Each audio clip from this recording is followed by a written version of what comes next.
It's a Friday morning, and the Florida Gators have landed another commitment out of the transfer portal. Emeka Ugorji, you are a Florida Gator.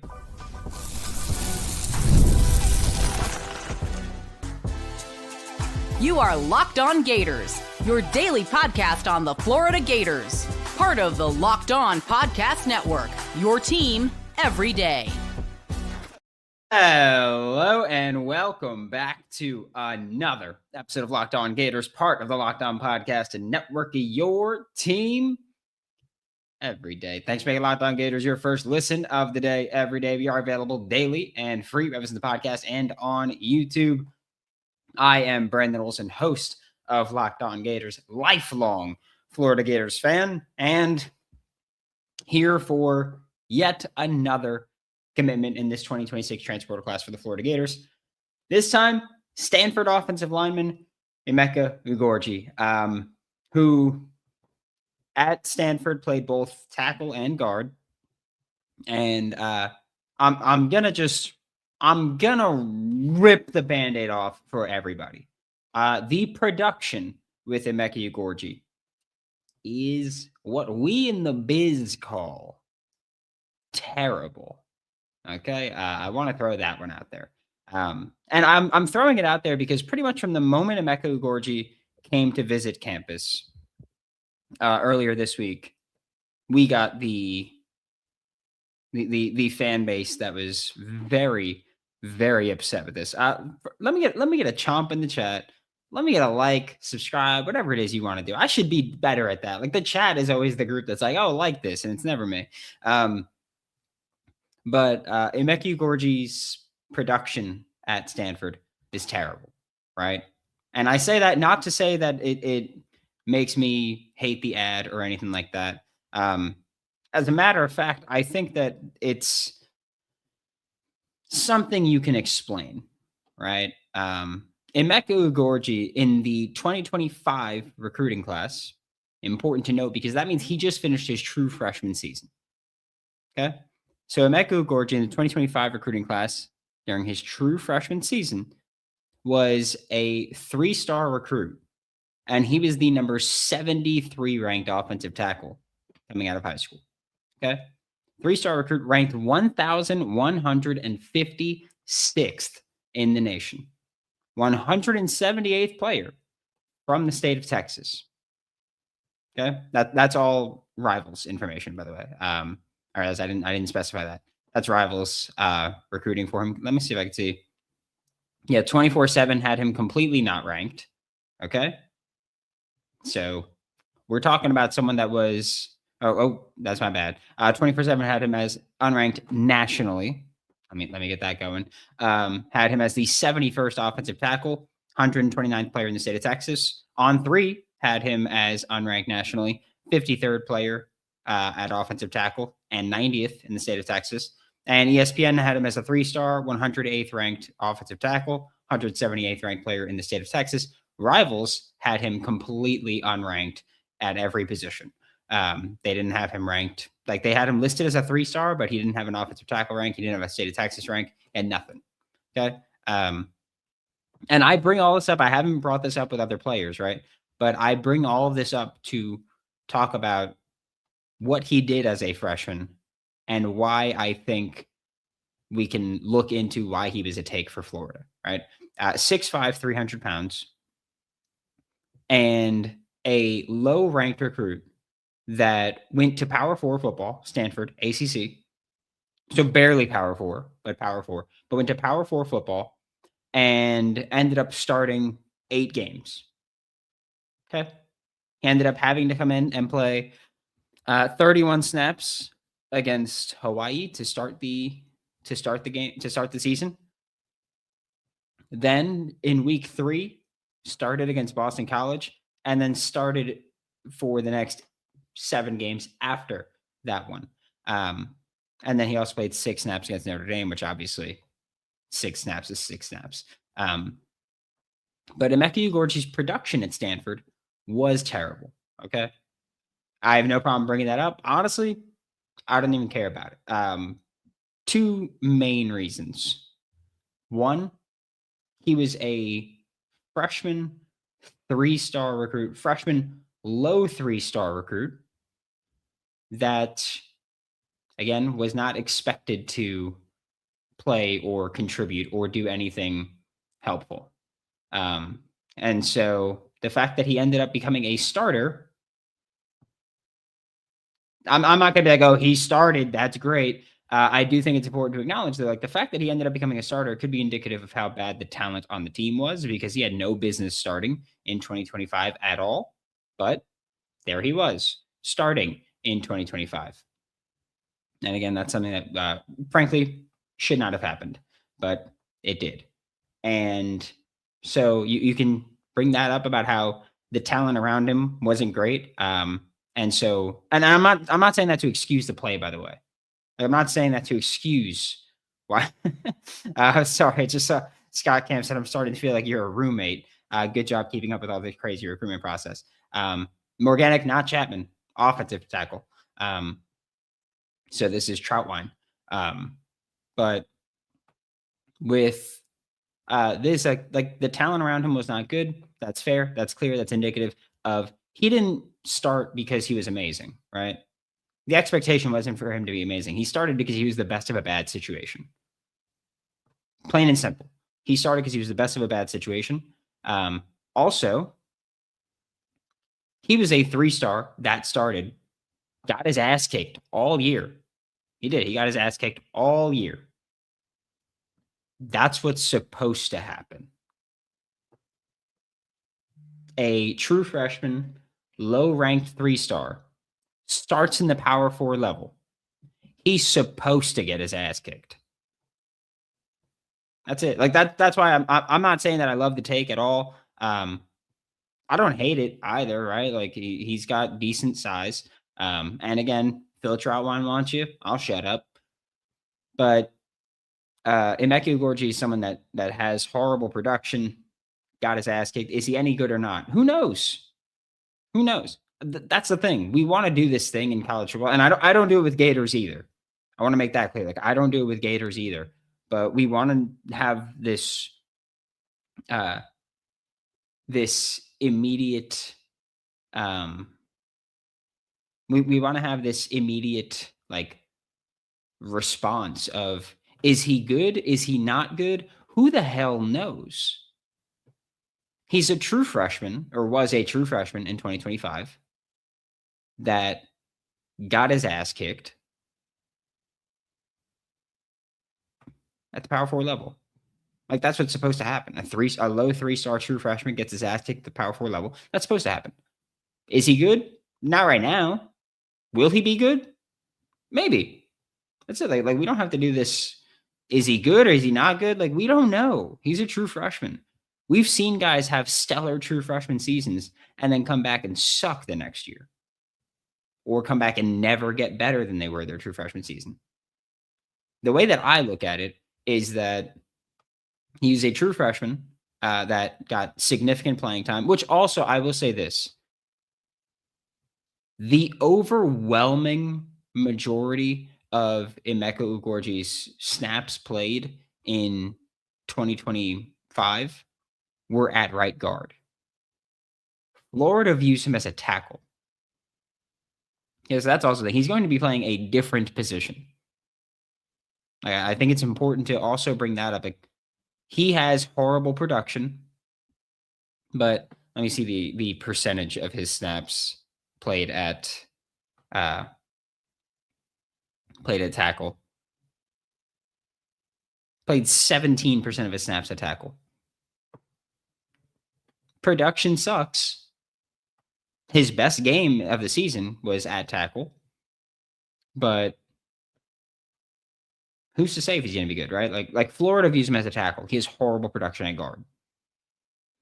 Maybe he's not strong enough to play guard, which I know people are now going to think as me saying that he's weak. The way that offensive linemen are currently being built and the way that offensive lines are currently being built is that your tackles have to be agile enough to deal with the edge rushers on the outside, and your guards just have to be tanks.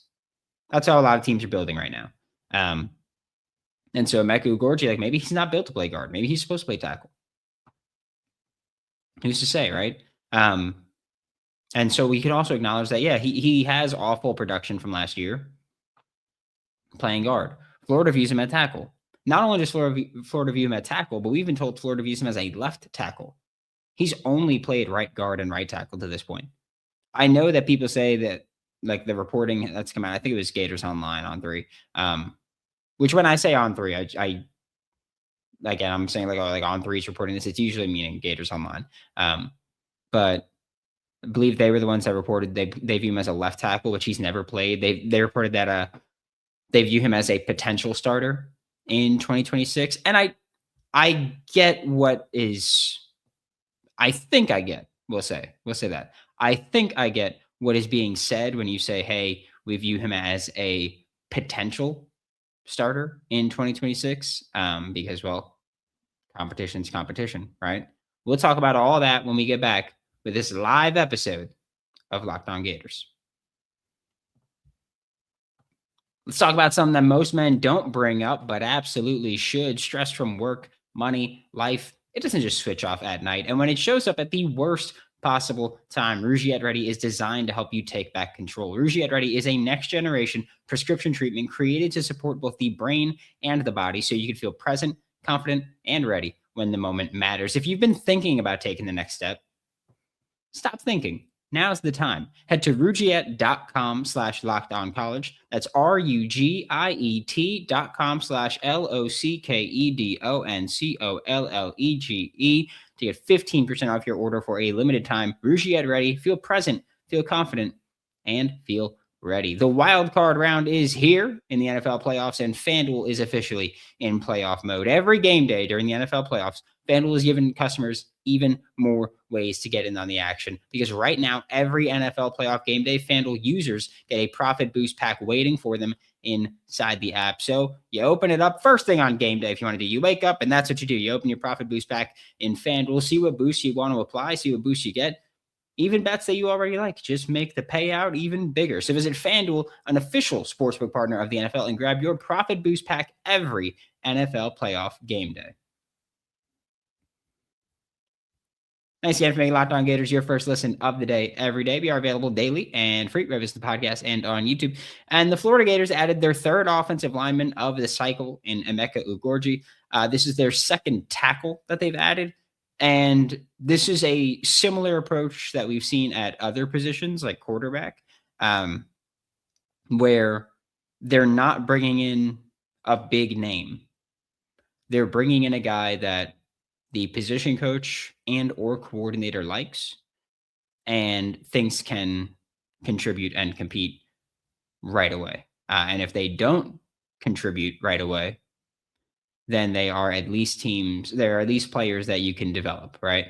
Emeka Ugorji did have an offer from Georgia Tech in the 2025 recruiting class. Again, this is a player that went to Stanford as a true freshman, started 8 games at guard, played 3 more games at tackle, and Florida views him as a tackle.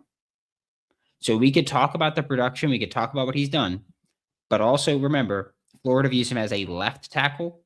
He has only played right guard and right tackle to this point. So this is a guy where you can watch what he did at Stanford. I'm going to watch what he did at Stanford. I'm going to have my scouting report for what he did at Stanford. But keep in mind, this is a guy that is going to be asked to play a different position than he's played.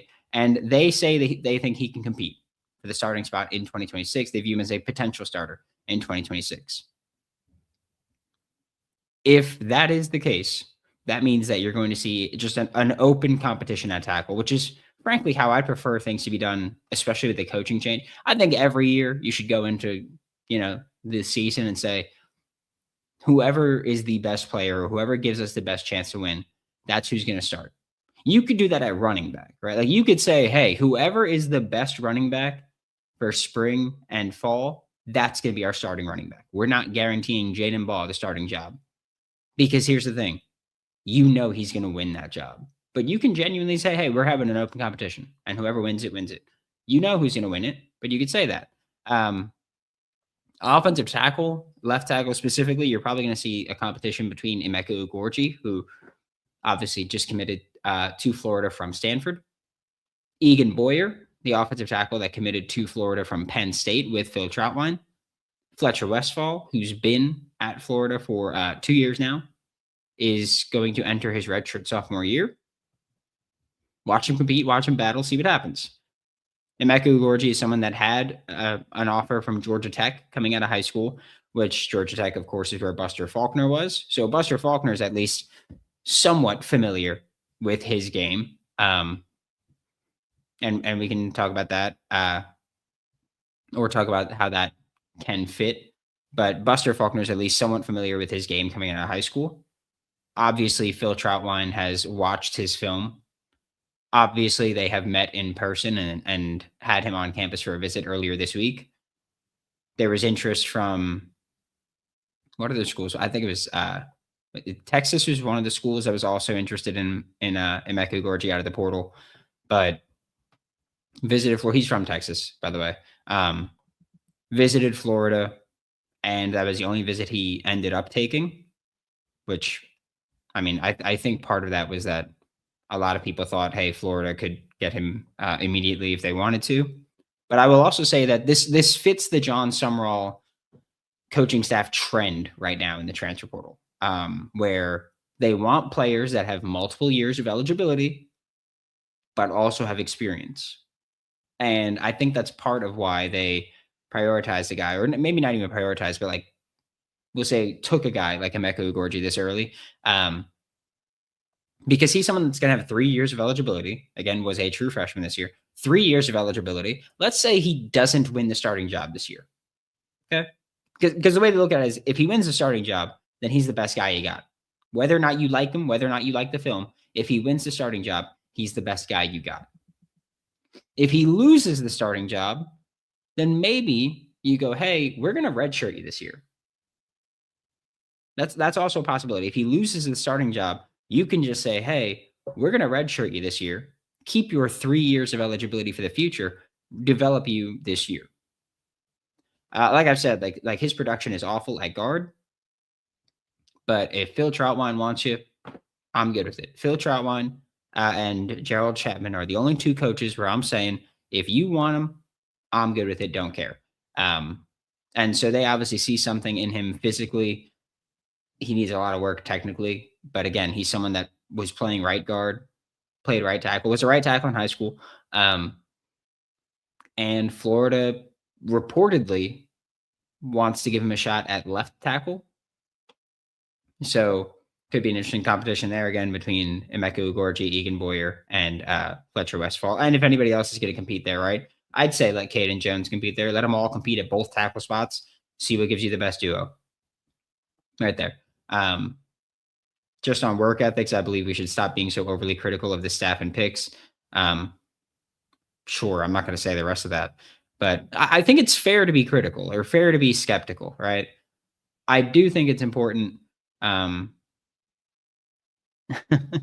So he's a 3-star true freshman playing out of position on a bad P4 team. I don't know why his numbers weren't great.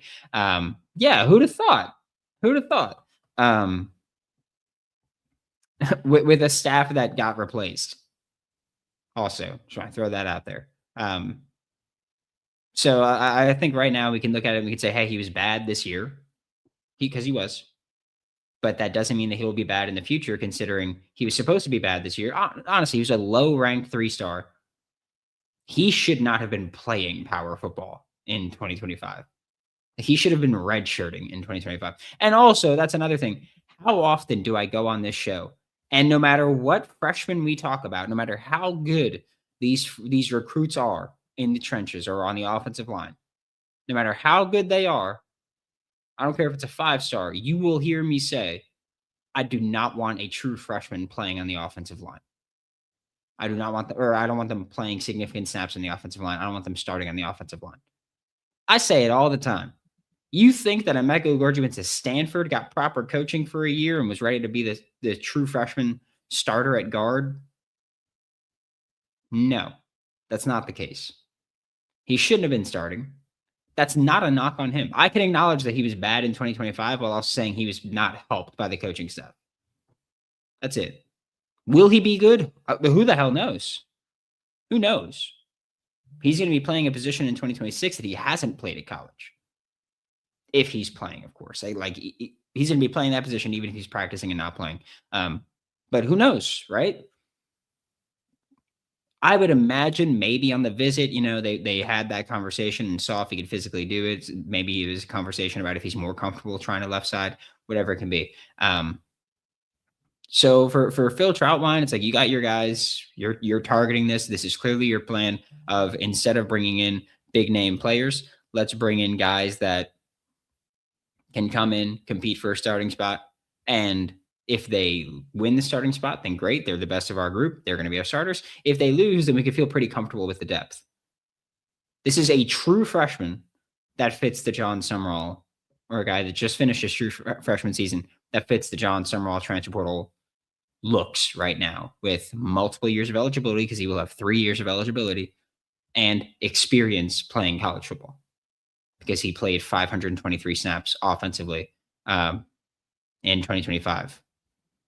So this is a guy that fits those. And once he took a starting spot, he stopped playing special teams.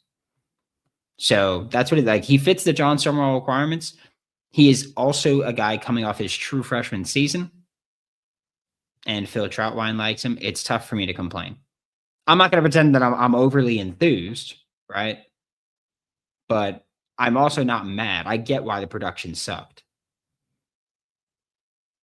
It's like the Office bit when Pam's like, if a child gets behind the wheel and you get in the car with him, do you get mad at the kid or do you get mad at the adult that's like, God, kid, drive? Like, who do you get mad at? Did he perform well in 2025? Not at all. Do I care? Not at all. Again, different position, different team, different coach, different conference, different everything.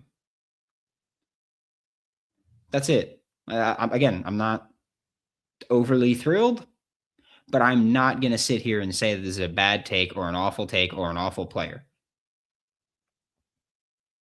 because that's just not what I believe it is. And I'll tell you when I believe things, right? But for me, this is someone that I will say I'm very skeptical of we want him to start at left tackle in 2026. I'm very skeptical of that. Again, this is a kid who was not good in 2025, has not played left tackle in college football before, has not played much of tackle in college football before. Remember, we did the math. 17% of his snaps came at tackle.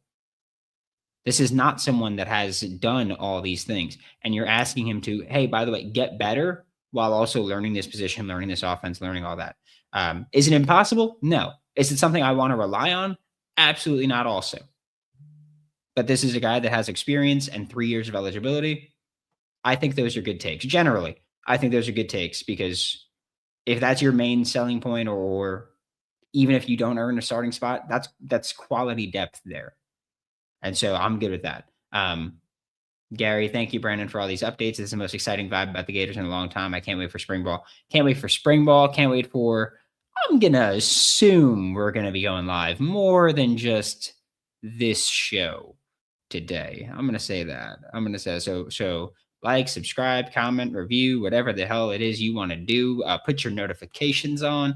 So we're going to be going live. We're going to be hammering the transfer portal. Thanks for making Locked On Gators your first listen of the day, every day. We are available daily and free every single podcast and on YouTube. For Locked On Gators, I'm Brandon Olsen. Don't forget to follow me on Twitter at WNS_Brandon. Find all my written work with New York Giants on SI and swampsignal.substack.com. We're going to have scouting reports come out for all these players, and I will see you all, well, soon.